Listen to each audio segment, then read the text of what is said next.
Om Shanti, Shanti, Shanti.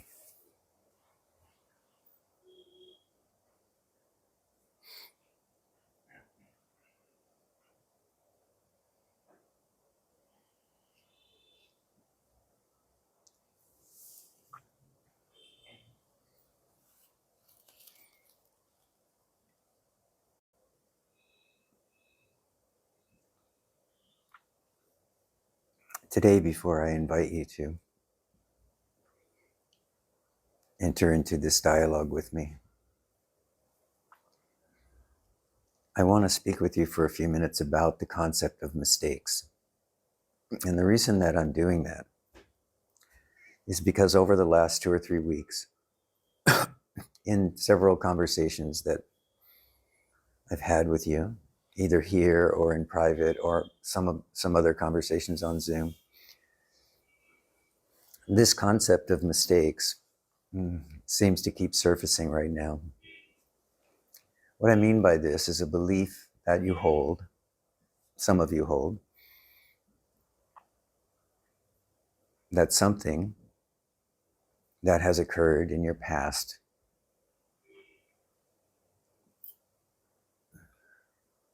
was an error of some sort.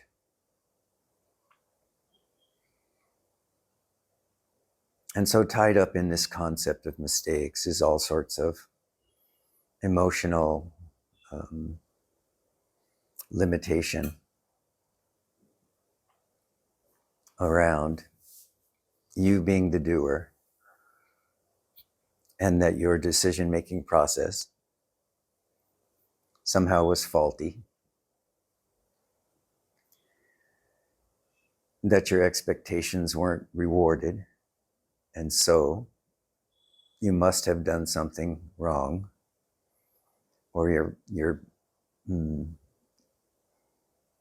your process of analysis must have been inadequate in some way. This all comes back to the mistaken belief that everything that happens in your life, that every circumstance you face,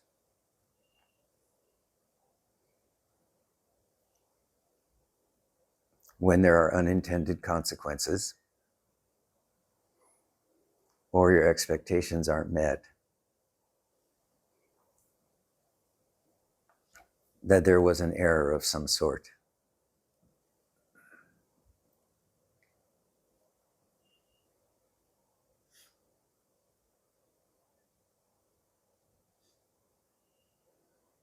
And this happens in all sorts of areas in one's life, doesn't it?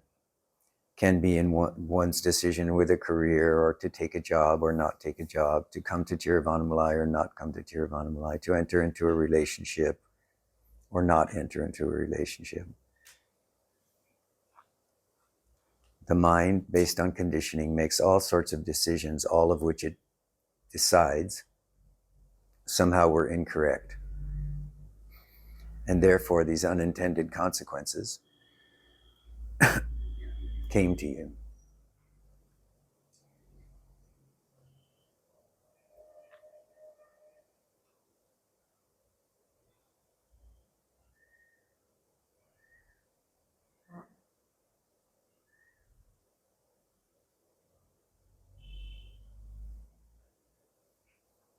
Along with this concept or this idea that somehow a mistake was made, that I made a mistake, this is often accompanied by feelings of regret or loss or uncertainty, self-doubt.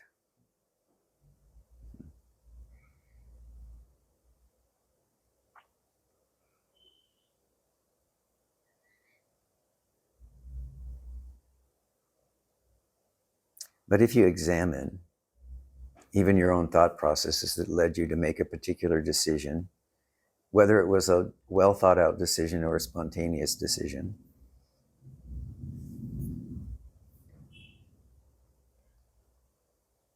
if you have the ability, or if you do have the ability, to really look at how you came to a certain conclusion. Eventually you come to understand that you couldn't have made any other choice. That every step of the way, you were being guided by circumstance, guided by what you knew at that moment and what you didn't know at that moment.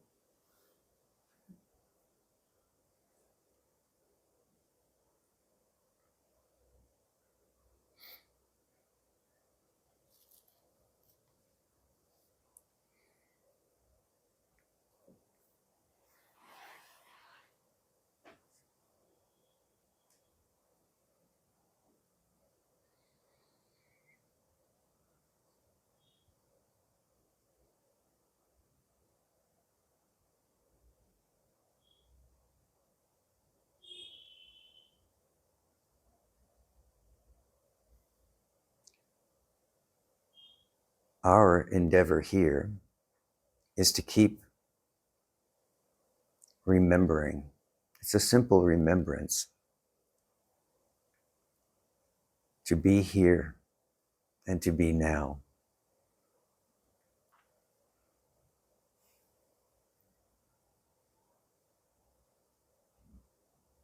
And to be present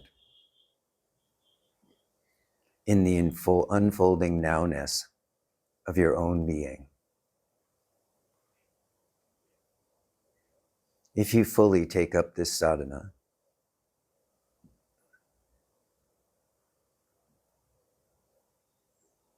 you understand that you are simply here for whatever shows up.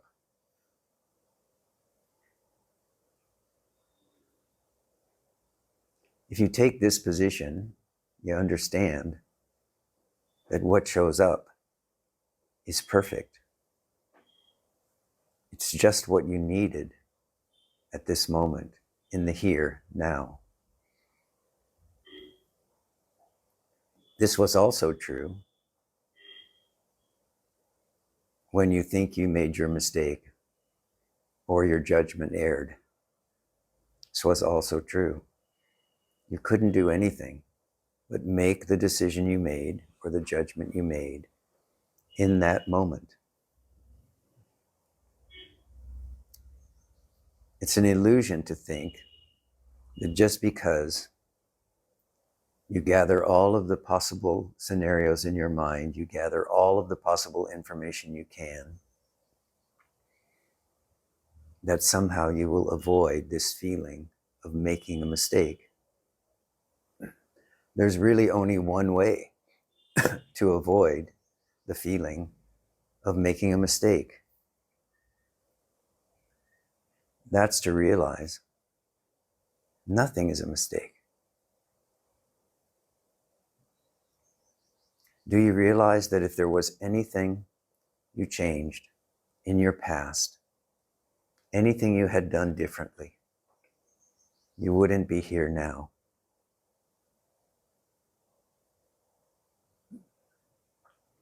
If you had done something differently along the way, thinking you had thought it through, or being afraid of making a different decision, you might have been off on a different tangent in your life. Instead, you are here, hearing this message to remain here now, with what is here now, and to allow what is unfolding to do so fearlessly, without the fear of mistake or error or regret. Trusting that your sadhana, your guidance, coming from within, from deep in the heart of wisdom, has been true all along and will continue to be true as you trust. Trust life. Trust the presence that you are.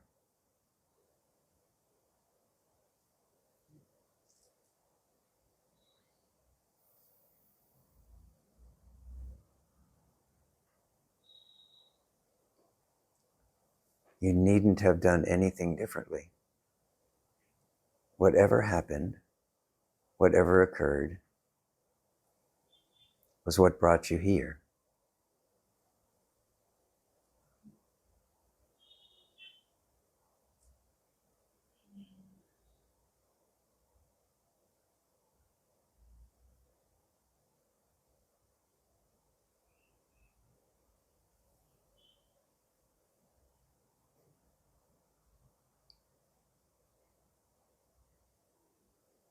So every time you hear that little small voice in your mind that says, I don't like this, I don't like that, I wish I hadn't done this, I wish I hadn't done that. Maybe I should change jobs, maybe I should change partners, maybe I should move my house. These things come up naturally, don't they? There is a time and a place for all of that, but it comes up in the here now. It doesn't come up because you run it through your mind an infinite number of times and try to secure the outcome you'd like. You know this one, right? But it seems Yeah, it seems so. I overthink this, it will Yeah. happen the way I want. Yeah. And sometimes it does happen the way that you want. The fallacy is you think that it wasn't destined to happen that way all along. You think it happened because you put all this energy, worry, thought, planning, and so on into it. And in the effort to do that, you missed every single moment along the way. Huh? Isn't it true?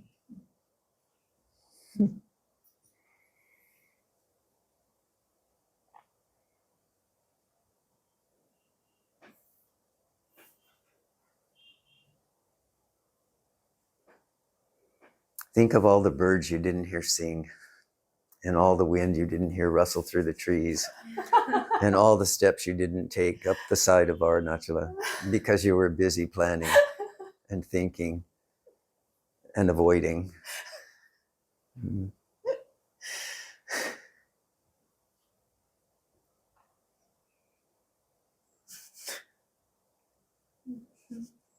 And of course, this whole process of the mind is also not a mistake. I'm not saying that you are making a mistake by letting that happen. If that happens for you, you also can't avoid it. But you can understand what's happening, can't you? In the here and now, you can be aware that what you are experiencing in the mind is actually veiling the presence of being, consciousness, and bliss, which is your nature.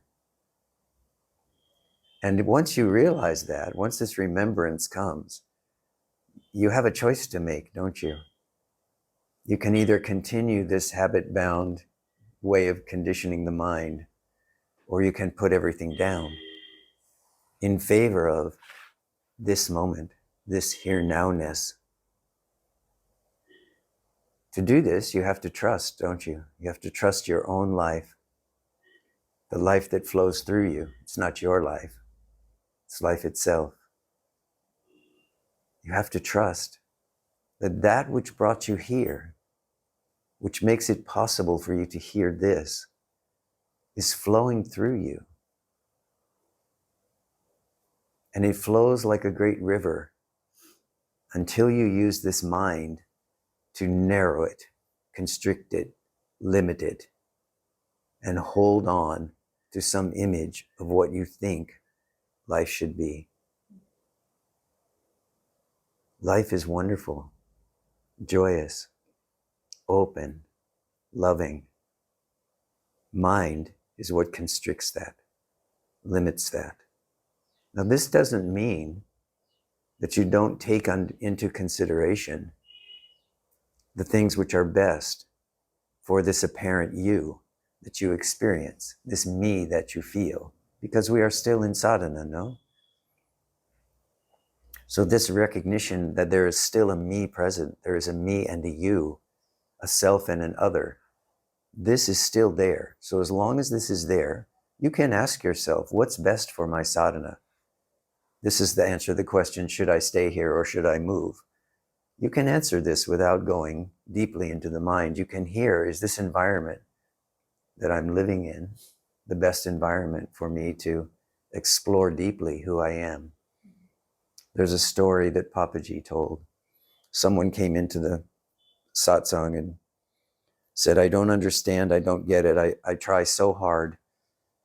I want to be present, I want to be here now, I want to understand who I am, but I'm just distracted. I just feel upset and angry. He said, why are you upset and angry? He said, well, because I live in my flat and I get up at 4 o'clock in the morning and I try to do my meditation and it's beautiful and everything is going along fine. 5 o'clock, the body shop downstairs starts and they are hammering and banging on the cars and the banging on the metal. This was back in the day before all the cars were polyfiber, whatever they are now. Back in the day when they were all metal. And then I can't concentrate. I can't meditate. And I feel so bad because I should be able to do this. So what do you suggest, Papa? And he said, move.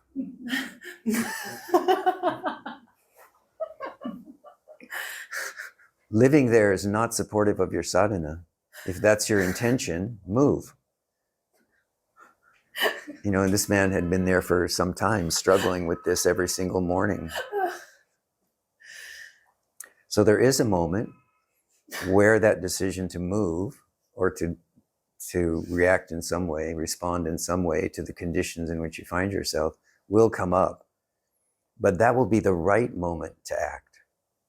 Not a moment that comes out of trying to get all the conditions in the right circumstance so that there's no possibility of there being an error, which is what you're defending against. When you try to control the outward appearances, when you try to control your own emotions, control your own thoughts all the time, suppress your thoughts, what you do is you don't allow the life which is flowing through you to flow freely. So I just wanted to remind you that the best way to deal with the concept of mistakes, the concept of regret, the concepts of unintended consequences, is to realize there are no mistakes. That which has occurred or is occurring is bringing you here right now into this moment. Don't let it distract you. Remain here now with an open heart, with a mind that flows. Like water.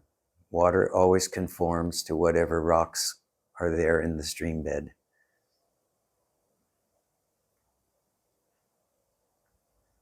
If the rocks need to be removed, eventually the water wears them down. But it does so gently and over time. Doesn't pick the stones up and the rocks up and throw them. Just wears them down. Our sadhana is like this. The constant recognition of here now. Just this. This is good. This is adequate. This is enough. I am enough in this moment with all of this. This wears down all our thoughts around problems, mistakes, regrets, and unintended consequences. So keep reminding yourself, whatever is here for you in this moment, that all is well. You have the strength, the wisdom, the love, and the self-compassion to simply stay here. And as Ramana said, remain as you are. Keep quiet. What is meant to be will be, no matter what you do to avoid it. What is not meant to be will not be, no matter what you do to make it try to make it happen. So he said, the best thing to do is to keep quiet. Let life keep flowing. Keep flowing with it. You are life itself. Stop trying to swim against the current of your own being. Open your heart. Open your mind. Here, now. Let what comes come, and let what goes go. Here now, there is no past. Here now, there is no imaginary future. You are that which is aware. Here now. Remain as that.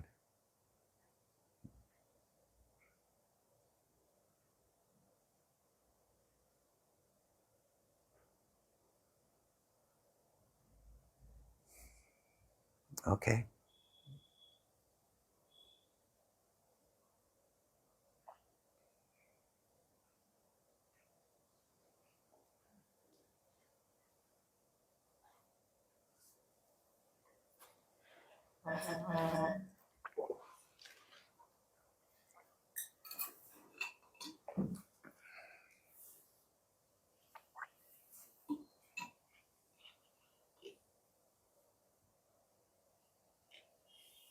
You know, as long as you are here with a body-mind, you are going to make decisions about, do I stay, do I go? Do I do this, do I do that? The best you can do for yourself is to trust that whatever you're guided to do, and whatever the unintended consequences are, pleasant or unpleasant, it really wasn't your decision. Each of you has associated with this life a prarabdha karma, a karma associated with this body. Even if you are completely realized in this moment, if you recognize that, if you accept that you are completely realized in this moment, the prarabdha karma of this particular body-mind will go on, even if you're completely free of it. Even if you have no attachment to what happens to the body, no attachment to the conditions in which you find yourself. You make no decisions about anything, or you make all of the decisions. Makes no difference. I'm not saying you don't have free will. You have the ability to choose. You just don't get to control the outcomes, do you? So let the choices go on out of your own freedom. For you, I can say that, I would not say that to a group of people who were unaware of who they are, because they would go out and do damage in the world, wouldn't they? But for you, you are sadhaks. You understand something about what the truth of your own life is, and what your purpose is, and what has meaning for you. So follow that. That's your heart. Follow that heart. Know what kinds of conditions are good for you and what aren't. Know what supports your awakening. Know what brings you back to this present moment and what distracts you from it. Follow that. Trust yourself. If there appears to be something, some unintended consequence that you wish hadn't happened, you will learn from that, won't you? All of you are much too awake to be blaming yourselves for unintended consequences.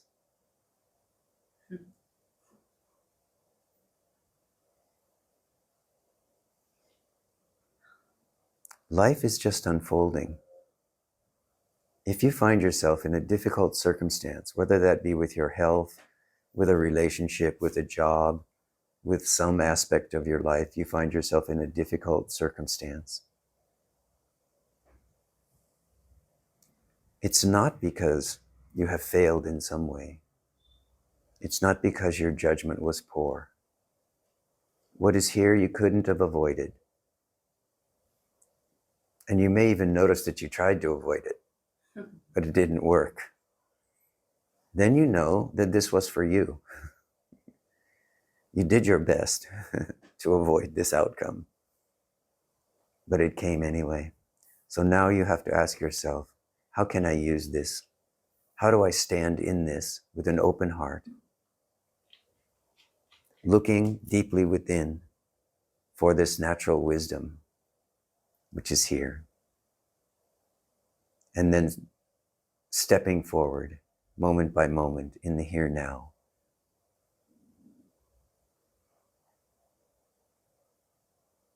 Experience is not here just to give us a bad time. Experience is here to show us, if I move in this direction, I suffer. If I move in that direction, I am released from that suffering in some way. And slowly over time, we come to understand that being consciousness is always here, supporting us through wisdom, through knowledge. And sometimes through consequences that we didn't anticipate, but now we have to live out. We learn from this.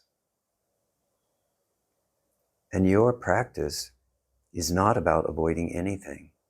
Sometimes people come to satsang and they come to a spiritual teacher, and what they're really saying is, tell me what to do. Tell me how to think. Tell me how to be. Tell me how to not be afraid in the world. Tell me how to not make a mistake. But this is not what satsang is for. It's not what sadhana is for. No matter how you are guided, always you have to look at the guidance in your own life, in your own experience. You have to look at where you're being pointed. And you have to say, is this true? You have to know for yourself.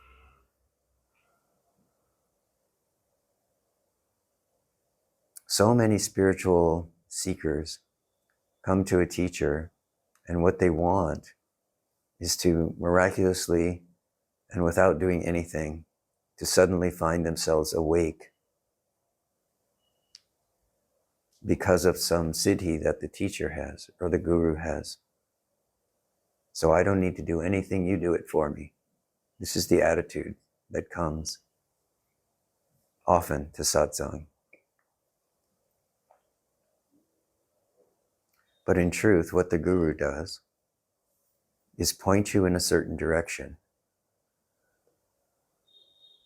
Don't go that way, go that way.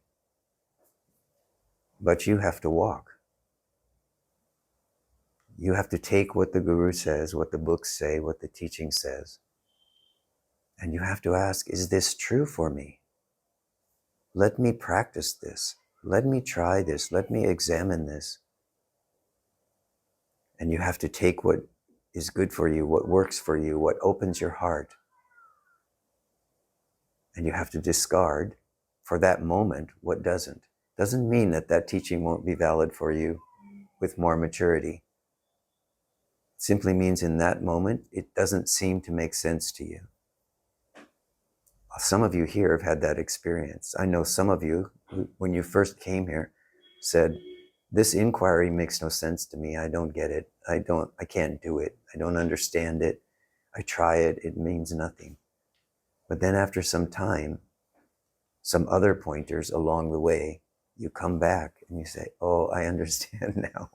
Now I see. What is the purpose of this question? Who am I?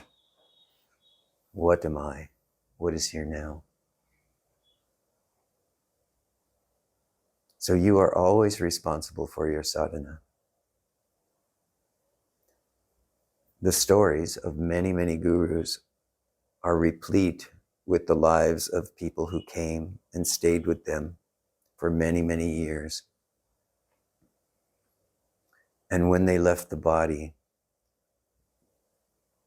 the comment that was made was, I missed my opportunity. I was here, he was here, she was here, but I didn't practice hard enough. I worked in the kitchen all day, every day, and this is definitely a practice, this karma yoga.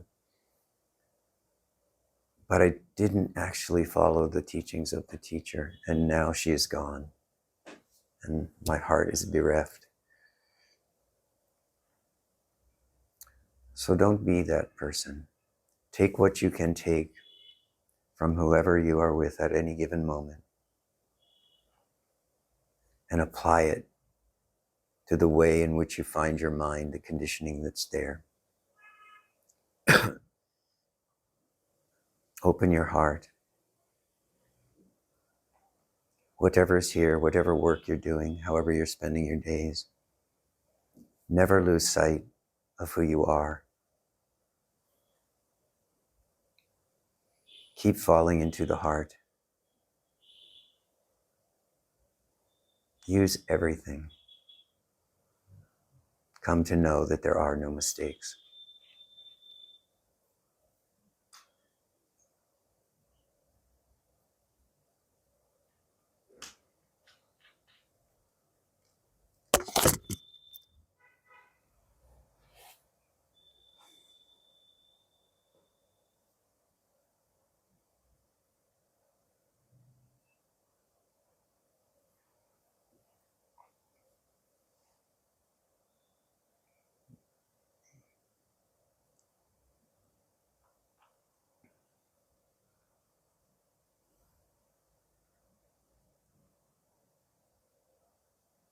All right, who has something they'd like to share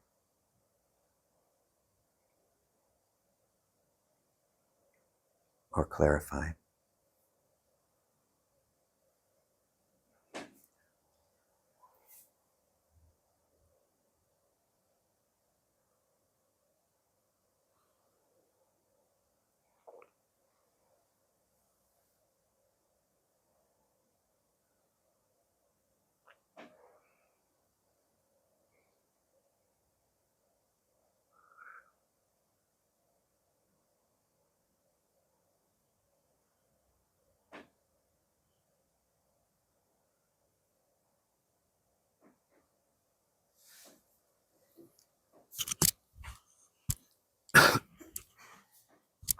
Rishiji.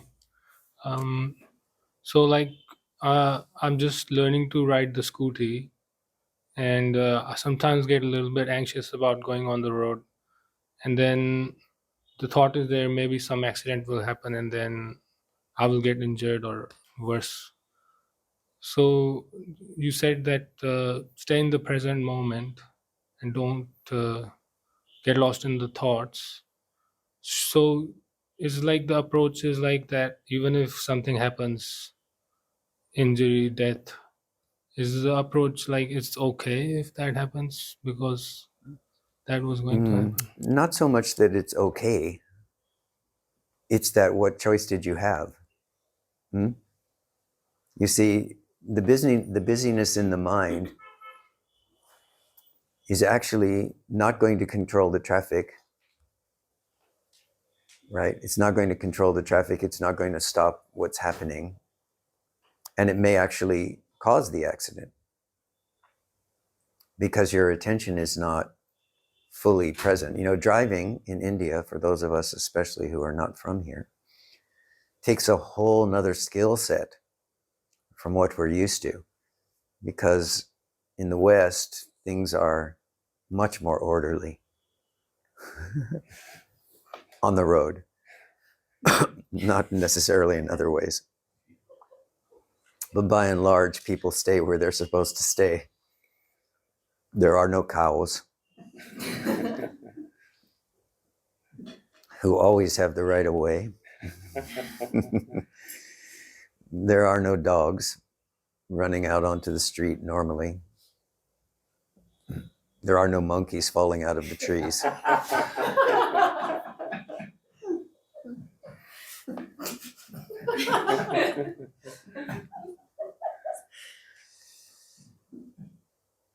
So in India, it really does require that you have a clear mind. So what I would suggest to you is that if you get ready to go somewhere on the scooty and you find that that anxiety is there, just take a minute to sit on the scooty and breathe and don't go anywhere. for a moment, just for a moment. And especially don't be in a hurry, so that you understand that you are here, you are now, and then you can go out into this very chaotic traffic, cars going in both directions on both sides of the road, people cutting left and right. But you can have a sixth sense about it. You begin to understand that there is an underlying flow that's happening, and that the less me there is, the more here now there is, the more that flow becomes a dance on the road. And even this, as I can attest, doesn't prevent you from having unintended consequences from getting on that bike.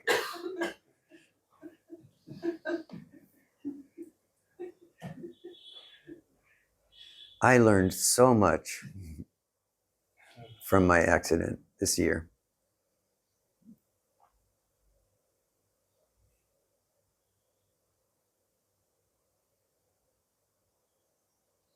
So again, it comes back to trusting life.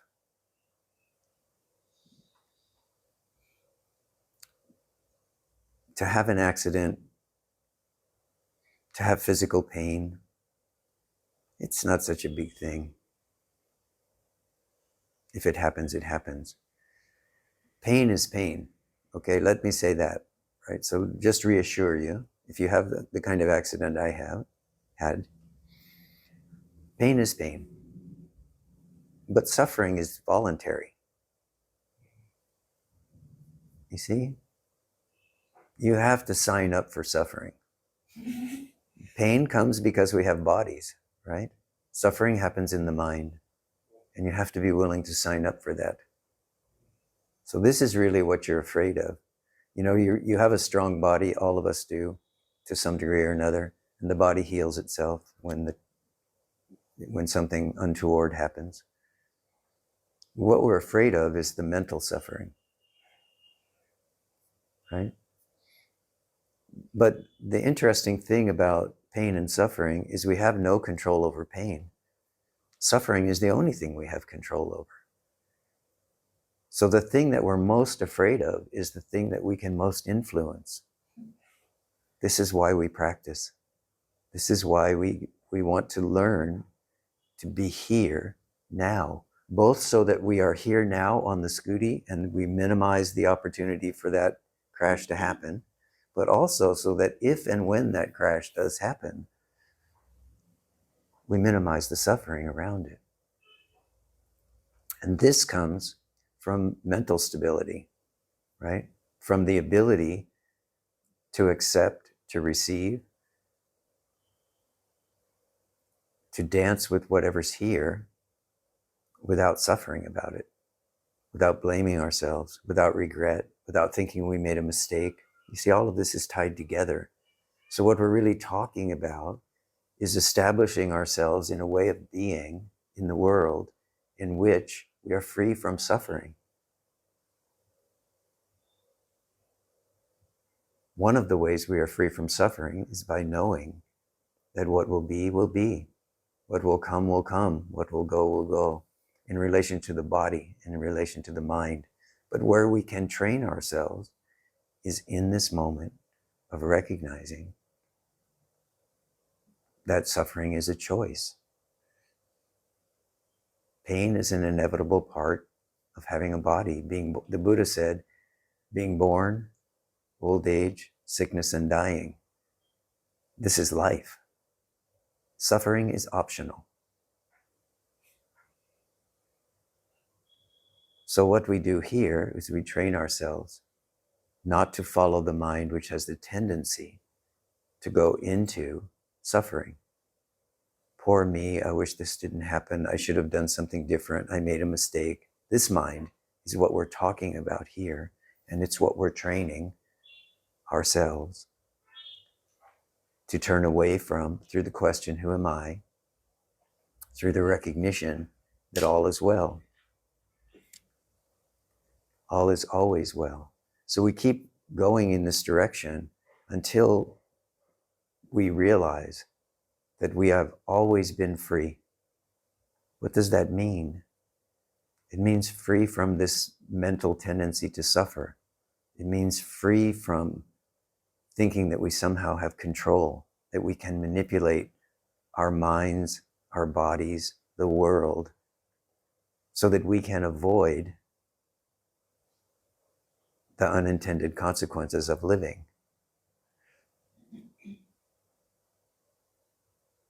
We come into the here and now, and we realize that in this moment we are free.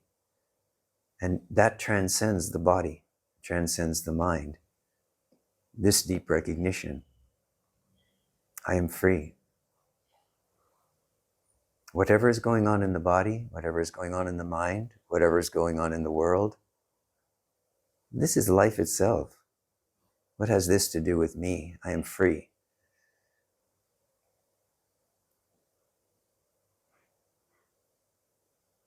Keep training.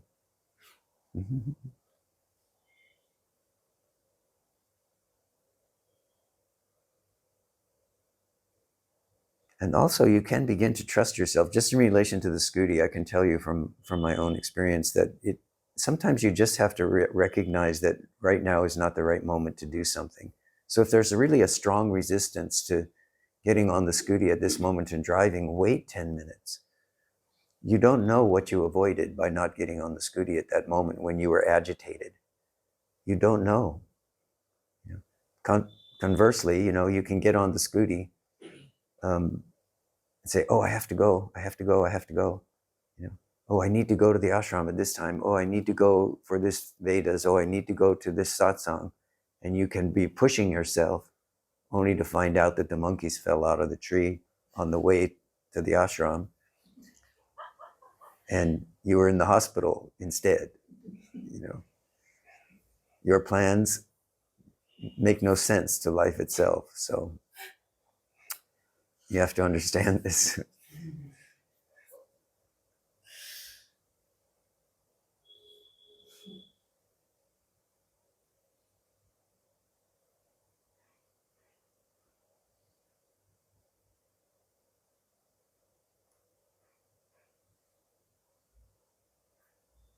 Live fearlessly.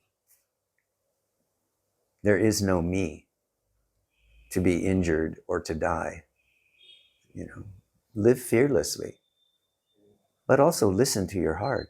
And when your heart says stop, don't override it and say, no, I'm not. I'm in control here. I'm doing this. I'm going here. I'm going there. No, this will lead to your suffering.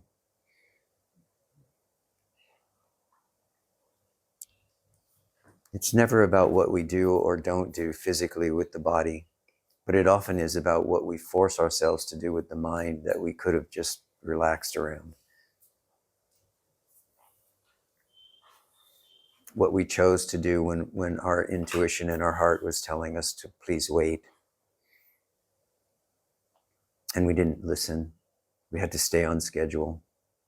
And sometimes we have to do that, but a lot of times we can also give our heart the benefit of the doubt and just say, I will do that later.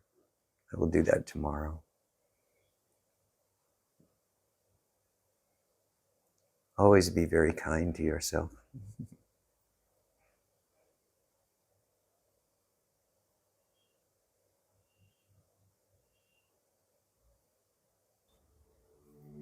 Hari Om. Tat Sat.